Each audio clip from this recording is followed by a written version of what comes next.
마가복음 제1장 12절과 13절입니다. 성령이 곧 예수를 광야로 몰아내신지라 광야에서 40일을 계시면서 사탄에게 시험을 받으시며 들짐승과 함께 계신 천사들이 수종들더라. 아멘. 예수님께서 광야에서 40일 금식하시고 마귀에게 시험을 받으셨습니다. 이 내용은 오늘 읽은 마가복음과 또 앞에 있는 마태복음 그리고 누가복음에도 공히 기록되어 있습니다. 그런데 오늘 이 마가복음은 굉장히 짧아서 단 2절에 모든 것을 요약하고 있습니다. 우선은 곧 성령께서 예수 그리스도를 광야로 이렇게 나가도록 그렇게 역사하셨다. 둘째는 40일을 광야에 계시면서 사탄에게 시험을 받으셨다. 그리고 들짐승들과 함께 계셨다. 이후에 천사들이 수종들었다. 이런 내용입니다. 오늘 이와 같은 짧으나 그러나 이 마가복음 이 앞부분에 이렇게 위치한 대단히 중요한 주제 예수님의 시험에 대하여 오늘 여러분에게 증거할 때 마태복음 평행 본문과 많이 이렇게 참고하며 말씀을 증거하겠습니다. 예수님께서 시험을 받으셨습니다. 이게 무슨 뜻인가? 예수님께서 오신 목적이 무엇입니까? 이 땅에 오셔서 우리의 모든 죄를 사하시고 죽음 가운데 구원하시고 그래서 죄의 세력에 빠지지 않고 주의 놀라우신 사랑과 은혜 가운데 구원받게 하는 목적입니다. 그 일은 십자가에서 완성된 것입니다. 한마디로 주님께서는 피 흘려 죽으시러 이 땅에 오신 것이죠. 모든 시험이 그러한데 사실 그 목적, 오신 목적 그리고 뜻하신 그 모든 것을 흐트러뜨리려는 그런 것이 시험의 내용입니다. 마귀는 그와 같은 주님의 십자가의 길을 방해하고 주님께서 결코 그렇게 되지 않기를 바라는 그런 시험을 한 것입니다. 그런데 주님께서 그 시험을 이기셨습니다. 마귀를 물리치셨습니다. 그리고 오셨던 그 목적을 그대로 이루셔서 십자가에서 피 흘려 죽으셨습니다. 그리고 다 이루었다 선언하셨습니다. 그리고 숨을 거두셨습니다. 이와 같은 십자가의 길로 가는 그 목적을 온전히 이루심으로 모든 시험을 이겼습니다. 예수님의 시험은 오늘 우리의 시험이기도 합니다. 우리는 그리스도를 따르는 크리스찬이죠. 그렇다면 우리가 그 시험을 이길 때 먼저 시험의 성격이 무엇인지 알아야 합니다.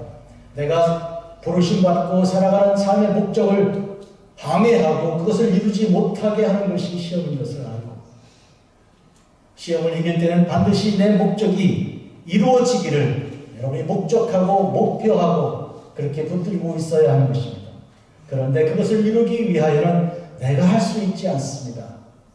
원수 마귀의 지혜와 그 지략을 이기기 위하여는 우리는 성령의 지혜가 필요하고 우리는 하나님께 의지해야 합니다. 그래서 시험은 내가 이기는 것이 아니라 주님께서 나와 같이 계셔서 나를 붙들어 주셔야 이깁니다.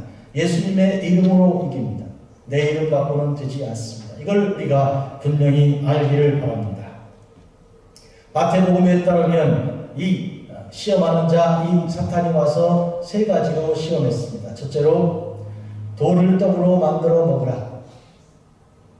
시험하는 자가 나 예수께 와서 이르되 내가 만일 하나님의 아들이거든 명하여 이 돌들로 떡덩이가 되게 하라. 40일을 금식하여 죽이신 주님께서 그 인간의 그 약점, 즉 배고픈 그 심정, 그 상태를 이용하고 또 한 가지 하나님의 아들이라는 분명한 정체성을 가지신 주님께 만약 하나님의 아들이라면 이렇게 그 사실에 대하여 의문부호를 갖다 대고 지금 시험을 한 것입니다.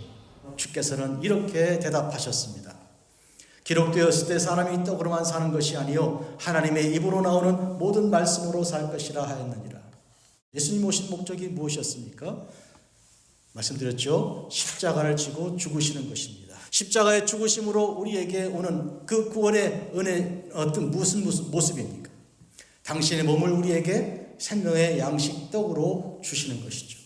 지금 마귀가 제안한 건 무엇입니까? 당신 말고 돌 가지고 하라고, 대신 하라고, 당신 안 죽어도 되도록 이렇게 틀어내는 것이죠. 목적을 바꾼 것이죠. 그에 대하여 주님께서는 사람이 사는 것은 하나님 입에서 나오는 말씀으로 사는 것이라, 하나님 입에서 나오는 말씀이 곧 예수 그리스도로 이 땅에 오신 분 아닙니까? 즉 내가 살리는 것이고 나를 믿는 자는 사는 것이니 당신께서 오셔서 당신의 몸을 주시는 그 일을 결코 돌이킬 수 없는 것으로 말씀하신 것입니다. 두 번째로 높은 성전에 높은 곳에서 뛰어내리라 했던 그 부분에 대해서 또 기록되었을 때 주 너희 하나님을 시험하지 말라 하신 말씀을 인용해서 원수 마귀를 물리쳤습니다. 말씀드린 것처럼 하나님을 믿는 것과 하나님을 시험하는 것 차이는 굉장히 아주 얇은 종이 한 장 차이처럼 비슷하고 어쩌면 혼동이 될 수 있습니다. 그럴 때마다 우리는 물어야 하는 것이 이거 정말 하나님께서 내게 명령하신 것이냐? 혹시 마귀가 나한테 꼬이는 것이 아니냐? 아니면 혹시 내가 내 마음속으로 원하는 것이 아니냐? 많은 사람들이 응답받았다 하고 소리가 들렸다 하는데 사실 자기 생각일 경우가 대단히 많은 거예요. 그럴 경우 분명히 그는 그 다음 행동으로 하나님을 시험하는 것입니다. 하나님을 믿는 것은 확실히 말씀에 서야 되는 것인데 하나님께서 주신 말씀을 그대로 믿어야 하는 것인데 어떻게 하면 그렇게 하겠습니까? 성경 말씀대로 살면 될 것이죠. 그거 왜? 무슨 소리가 들렸다고? 그냥 심리학으로 말해도 말이죠. 소리를 듣는 사람들이 굉장히 많습니다. 정신이 말하자면 고장난 것이죠. 잘못된 것이죠. 그런 사람의 말을 여러분이 따라갈 수 있습니까? 그런 의미에서 우리는 내가 들었다 하는 말이 어떻게 보면 참 신기하게 들리고 참 멋져 보일 수도 있고 마음에 큰 감동도 올 수 있습니다. 하나님께서 말씀하시는데 김 집사 말이야 이렇게 해주신대. 이거 뭐 끄끔 앓던 문제를 그렇게 마치 무슨 정죄를 읽듯이 딱 집어낸다 그러면 얼마나 마음이 동하겠습니까? 이단들이 역사하는 중에 이단들이 서로 알고 말이죠. 이메일로 혹은 이런 메시지로 그렇게 하여 당신에게 예수님의 말을 전한다고 이런 사람들이 있습니다. 실제로 많은 그런 경우를 우리는 보고를 받고 있고 또 그거에 대해 경고하고 있습니다. 여러분 그런 의미에서 기록된 말씀 하나님께서 주신 그 말씀을 넘어가지 말라 하는 바울의 경고는 여기에 해당되는 것이죠. 말씀대로 순종하면 그것이 하나님을 믿는 일이요 말씀을 떠나면 하나님을 시험하는 일입니다. 지금 누가 언제 높은 곳에서 뛰어내리라고 했습니까? 마귀가 하는 말이죠. 예수님 하나님께서 하신 말씀이 아닙니다. 세 번째로 하나님만 경배하고 섬기라. 사탄아 물러가라 기록되었을 때 주 너희 하나님께 경배하고 다만 그를 섬기라. 어떤 일이든지 무슨 일이든지 하나님만 경배하고 섬길 경우에 하나님께서 모든 것을 우리에게 좋은 것을 주시는 것입니다. 다시 말하면 하나님께서 때로 우리에게 삶의 역경을 주셔서 그것이 우리에게 곤란이 되고 고통이 되고 슬픔이 되었다고 해도 그것이 유익하게 우리를 이끌어가는 그러한 도구가 되는 것입니다. 하나님께서는 우리에게 항상 결국은 결과적으로 좋은 것을 주시는 분이십니다. 우리는 하나님께 예배하기만 하면 되는 것이죠. 그러나 그게 아니고 이걸 내가 원하니까 그걸 가지고 가서 하나님께 예배하면서 떼쓰면서 기도하면서 이 소나무를 뽑겠다고 하면 이것 분명히 그것은 하나님을 예배하는 것이 아닙니다.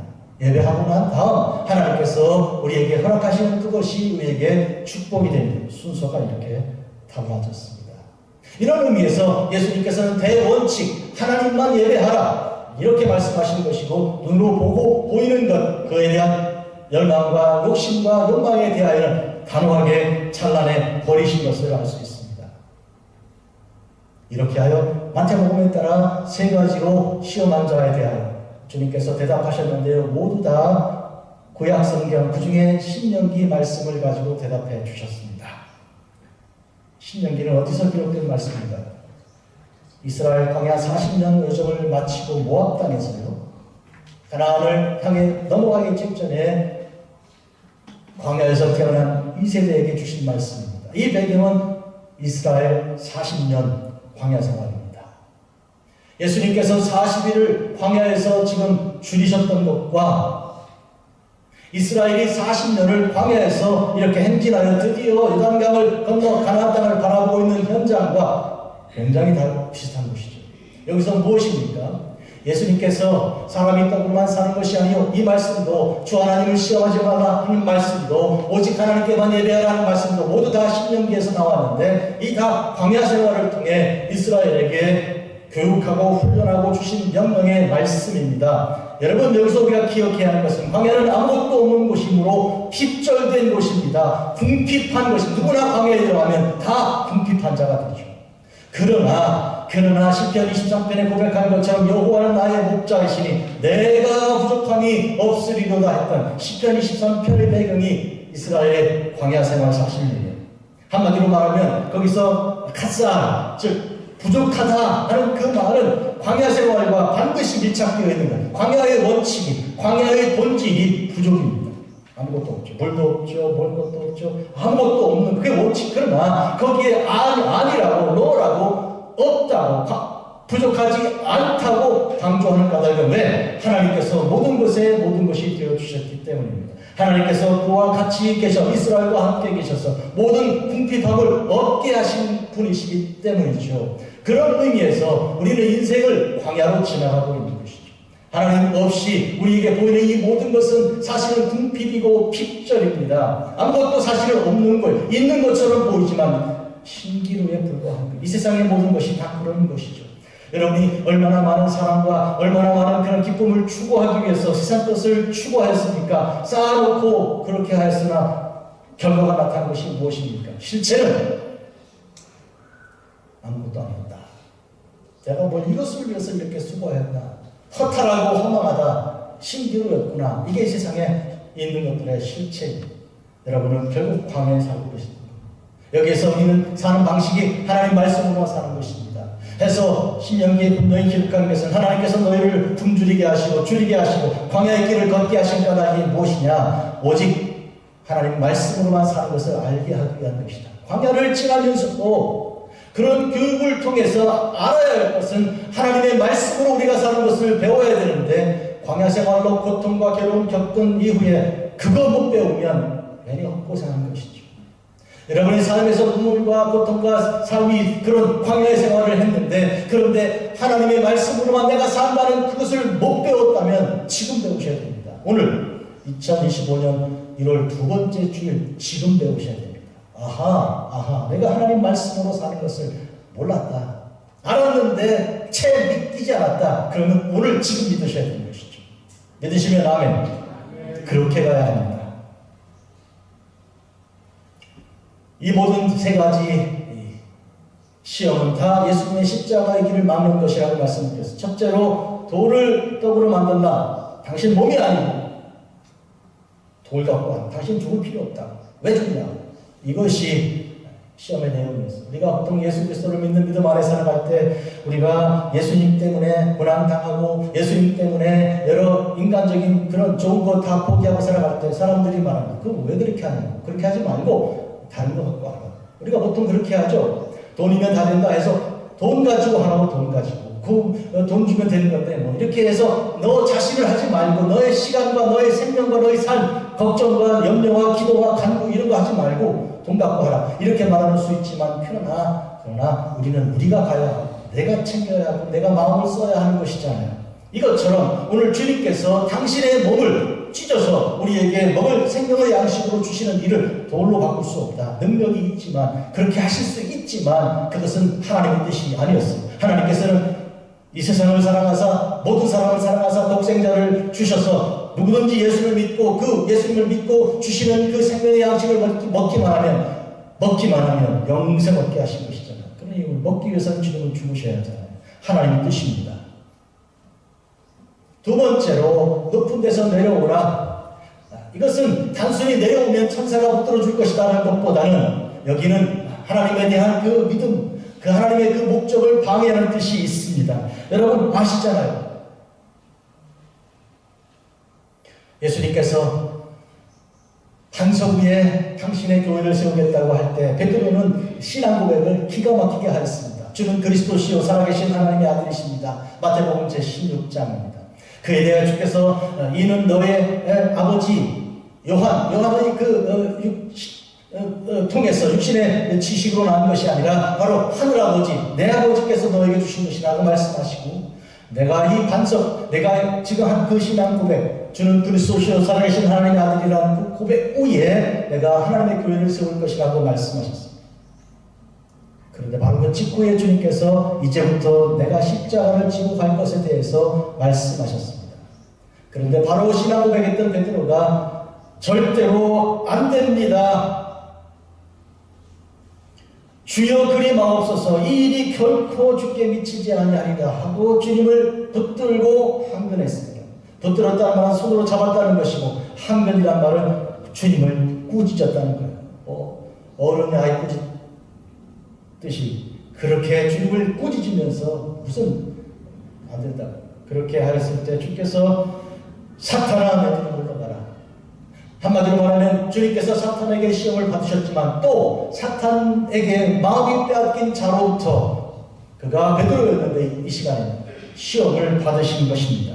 사랑하는 성도 여러분, 오늘 우리는 분명히 알아야 할 것이, 사탄은 직접 우리를 시험하기도 하고 또 이런저런 사람들을 동원하여 우리를 시험하기도 하는 것인데, 우리는 그 실체를 분명히 파악하고 그리고 물리쳐야 합니다. 내가 하나님께로부터 받은 그 사명을 감당하는 그 일에 방해하는 사람들이죠.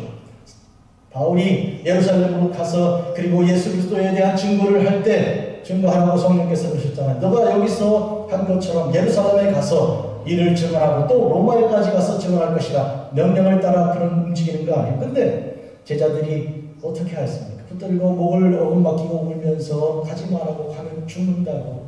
그때 바울은 말했습니다. 왜 울어서 내 마음을 상하게 하냐고.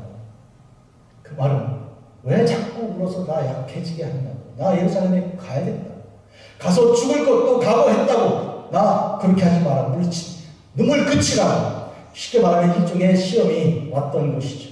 성도 여러분, 우리가 목적이 있는데 그 목적을 우리가 받은 것이고 그걸 위해서 부르심 받은 것이고 그것을 위해서 우리의 죄가 사한다. 우리를 죄 사하여 주신 것이고 우리를 부르시고 파송하신 것인데, 그것을 방해한 그런 모든 일들은 다 시험입니다. 사탄의 모습, 그리고 때로 베드로처럼 제자의 모습, 이렇게 우리에게 오는 것입니다. 주께서 하신 말씀 들어보십시오. 지금 베드로에게 주신 말씀이요, 주변에 있는 제자에게 이 시간에 주신 말씀입니다. 누구든지 나를 따라오려거든 자기를 부인하고 자기 십자가를 지고 나를 좇을 것입니다. 나를 따를 것입니다. 자기를 부인하라. 사랑하는 성도 여러분, 중요한 것은 나를 부르신 그 부르심을 내가 붙들고 있다면 결국 나를 넘어뜨리는 사람은 그 목적을 이루지 못할 것입니다. 내가 됐다, 이제는 됐다 할지 모르다. 그러나 결국은 끝내는 안 되는 것입니다. 이런 의미에서 우리는 목적을 잃어버리지 않고 나를 부르신 그 뜻을 항상 붙들고 있어야 되고, 그리고 부르신 그분이 나를 도와주셔서 나를 이제 이기게 해 주셔야 되는 것입니다. 그런 의미에서 시험이 오고 역경하고 내가 이제 이런 나를 테스트하는 일이 왔을 때 해야 할 일은 소리쳐 외치는 것입니다. 주여 나를 도와주시옵소서. 내 지혜로 이길 수 없습니다. 나를 도와주십시오. 이렇게 할 때 주께서 바로 도와주십니다.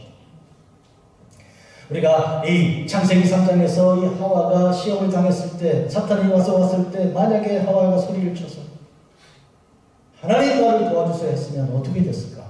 이게 참 좋은 상상인데요. 그랬으면 그는 틀림없이 그 시험에 빠지지 않았을 것입니다.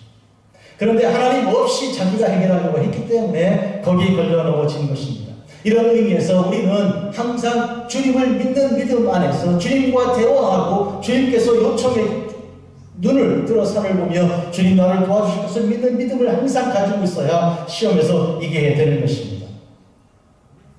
우리가 십자가를 지는 것이 우리가 받은 부르심이라고 말씀드렸습니다. 누구든지 나를 따라오려거든 자기를 부인하고 자기 십자가를 지고 나를 따라오라고 주께서 이제 베드로의 그 원수 너 물러가라, 사탄아 물러가라 하신 이후에 주신 말씀인데요. 여기서 우리가 알아야 될 것은 십자가를 지는 것입니다. 십자가를 지는 일이죠. 이것은 삶에 나타나는 고난이고 고통이고 슬픔입니다. 이것을 선택하는 것이 많은 사람들이 고난은 피하려고 해요. 피할 수 있는 고통은 피하라. 이것이 보통 사람들의 철학 방식인데 그러나 우리는 고난을 선택하라. 왜? 그것은 십자가의 길이기 때문에 이것이 주님의 가르침입니다. 이런 사람의 경우에 그는 시험을 이길 수 있습니다. 왜요? 우리는 고난을 위하여 부르심받았기 때문이죠. 무슨 얘기예요? 우리는 십자가를 지고 부르심받은 것이잖아요. 안 그렇습니까? 그런 의미에서 고난은 피하다가 덜미를 잡혀서 고난당하는 것이 아니라 도망치다가 어쩔 수 없이 고난당하는 것이 아니라 우리가 선택하여 고난을 향해 달려갈 때 전혀 우리는 어떤 시험도 다 이길 수 있는 그 원칙이 여기서 나는 것입니다. 예수님께서 십자가에 못 박히셨을 때 이와 같은 하나, 둘, 세 종류 사람들이 예수님을 조롱하였습니다. 들어보시겠습니까? 첫째로 지나가는 사람들입니다. 지나가는 자들은 머리를 흔들며 예수님을 모욕하여 이르되 성전을 헐고 사흘에 찍는 자여 네가 만일 하나님의 아들이거든. 역시 이런 시험입니다.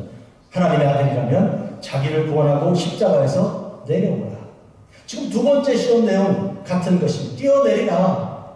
지금 십자가에서 펄쩍하고 내려온다면 어떻게 하겠다고? 내가 믿겠다고. 우리가 믿는다고. 한번 하나님의 아들임을 증명해 보이라고. 좋은 기회를 주겠다고 말하고 있는 거 아닙니까? 그런데 그 말 역시 하나님의 명령이 아니기 때문에 하나님을 시험하는 일입니다. 또 목적을 이루지 못하도록 하는 그런 유혹인 것이죠. 두 번째 사람들은 대제사장들, 그리고 서기관들, 또 장로들입니다.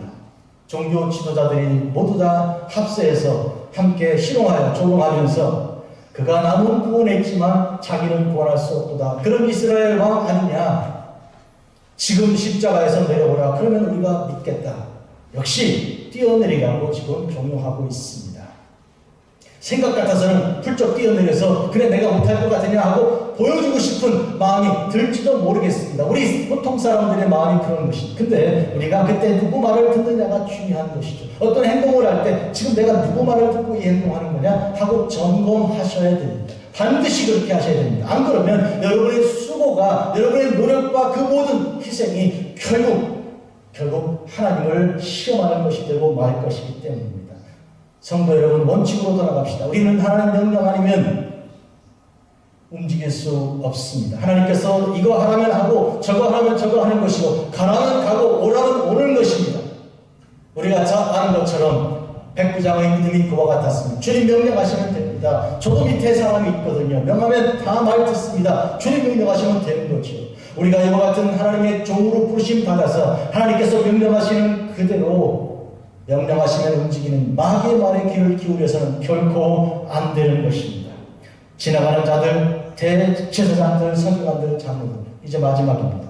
어떤 사람들이 또 조롱하였습니까? 함께 십자가에 못 박힌 자들입니다. 우리가 아는 대로 양쪽에 한 사람씩 있었는데 이들도 합세하여 주님을 조롱했습니다. 마태복음 27장 44절입니다. 함께 십자가에 못 박힌 강도들도 이같이 욕하더라. 그런데 그 두 사람 중에 한 사람이 마지막 순간에 바꾼 것이죠. 그러니까 이 사람이 처음부터 좋았던 것이 아니고 마지막 순간에 조롱하다가 가만히 보니까 예수님이 하나님의 아들이 귀하신 걸 알고 회개하고 돌이킨 것이죠. 그런 의미에서 우리는 지나가는 사람들, 그리고 대제사장들, 그리고 서기관들, 장로들, 그리고 심지어 강도들까지 조롱하고 했던 그 중에 한 사람이 돌이켜서 주님께서 하늘나라에 가실 때 저를 기억해 주십시오. 이와 같이 기도하고 구원받게 된 것을 우리가 알 수 있습니다. 그러면 우리는 누굽니까? 우리의 삶, 우리의 신앙생활은 열심을 내었고 힘을 다하였는데 우리가 결국은 하나님을 시험한 것이 아니었나? 하나님을 예수 그리스도를 조롱한 것이 아니었나? 우리가 원하는 대로 이걸 보여주고 저렇게 해보시기를 그렇게 요청하지 않나? 이거 해주시면 제가 하나님 무엇인 줄, 어떠신 분인 줄 알겠습니다. 제가 이렇게 하면 저렇게 하겠습니다. 이와 같은 방식으로 주님을 시험한 것이 아니었나? 오늘 깊이 반성할 것입니다. 그때마다 주님께서 우리에게 이렇게 말씀하셨을 것입니다. 사탄아, 물러가라. 너는 나를 넘어지게 하는 자다. 나는 하나님 명령하신 대로만 행하지 너가 주문한 대로 하지 않는다. 하나님 명령 따라 주님께서는 그와 같이 모든 일을 감당하신 것입니다. 하나님께서는 주님께서는 하실 수 있는 모든 것을 다 하신 분이 아닙니다. 하나씩 말씀을 그대로 순종한 것이죠. 사람은 가만히 보면 일을 해결하는 방식이 모든 걸 다 총동원 해가지고 하는 사람에서 산탄총을 쏘시면서 수백 개 탄알이 팍 날아가서 하는 수가 있잖아요. 이것저것 안 해볼 것 없이 다 해보는 사람이 있고요. 또 다른 사람은 딱 총알 하나 가지고 하나를 딱딱 해결하는 사람이 있습니다. 조준해서 겨냥해 쏘는 사람이죠. 이런 의미에서 우리는 아무거나 다 해보는 것이 아니라 꼭 해야 되는 것만 하나만 하는 것인데 하나님 명령만 하는 것입니다. 그 전까지 이것이 과연 주의 명령인지를 생각하고 곱씹고 또 곱씹어서 그것이 확정되면 그대로 하는 것. 늦었지만 정확한 것입니다. 이런 의미에서 오늘 우리는 하나님 말씀을 깊이 기억하시기 바랍니다. 광야에서 우리는 무엇을 받았습니까? 아무것도 없는 곳에서 무엇을 받았습니까? 광야에서 하나님 말씀을 받았습니다. 하나님 말씀을 히브리어로 다바르라고 합니다. 그런데 광야는 히브리어로 미드바르라고 합니다. mid다바르입니다. 미가 뭔가 히브리어로 from이라는 뜻입니다. 로부터라는 뜻입니다. 그러니까 광야라는 말은 하나님 말씀으로부터 이런 뜻이 되는 거예요. 한마디로 광야에서 말씀을 듣는 거예요. 그래서 이스라엘을 광야로 몰아내시고 광야에서 하나님께서 모세를 통해 이스라엘에게 십계명을 포함한 모든 구약의 모든 율법의 말씀을 광야에서 주신 것입니다. 우리가 인생의 고난, 눈물 흘리는 고통의 그 고독한 광야, 그래서 짐승과 함께 계셨던 주님께서 오늘 우리에게 보이신 것은 내 곁에 짐승밖에 없다. 이 사람이 없다. 무슨 뜻이에요? 나를 가장 고독한 곳에 몰아내는, 그래서 혼자 고독에 눈부리치는 이런 인생의 광야에 여러분이 가셨습니다. 거기서 주께서 목적이 있는 거예요. 말씀을 주시려는 것이죠. 그때 여러분은 말씀을 기대하라. 말씀 듣기를 갈망하라. 그러면 말씀을 주신다. 이런 결론이 나는 것이죠. 믿으십니까? 왜 내가 내 인생이 여기까지 왔는가? 내 인생이 왜 이렇게 아무도 나에게 없는가? 나는 지금 고독하다. 광야에 와 있다. 주께서 지금 말씀하실 때입니다. 오늘 이 설교가 여러분 가슴에 심장에 터치가 되는 부분이 있고, 그리고 여러분의 삶의 중심을 붙드는 부분이 있다면 여러분은 지금 광야에 계시기 때문인 것이고, 우선 주께서 여러분을 그렇게 몰아내시고 성령께서 예수님을 몰아낸 것처럼 여러분을 그렇게 몰아내 인생의 광야에 있게 하신 것이죠. 오늘 이 말씀을 들어보십시오. 예수님도 시험받았다면 우리가 왜 시험받지 않겠습니까? 마귀는 예수님을 시험하는 것 마찬가지로 우리도 시험합니다. 그런 시험하는 자입니다.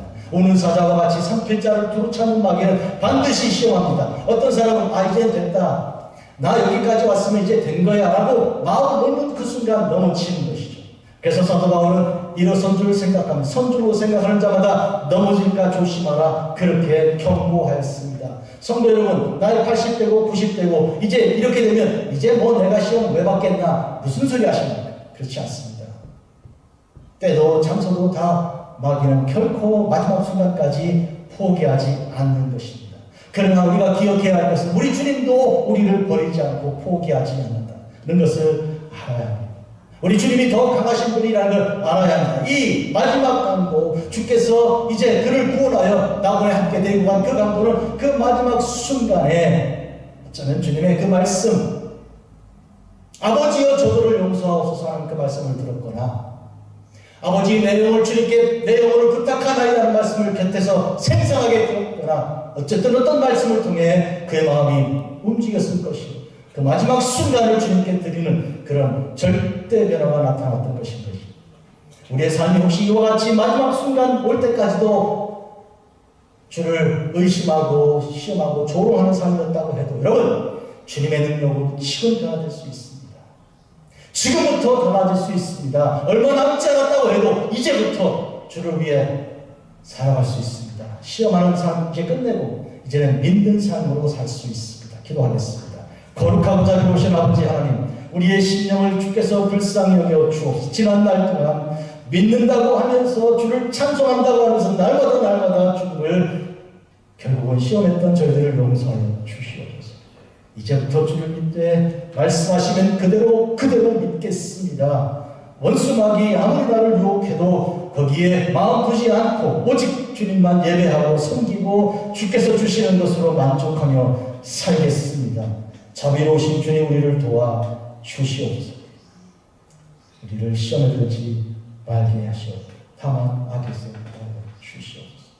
예수님의 이름으로 기도합니다. 아멘.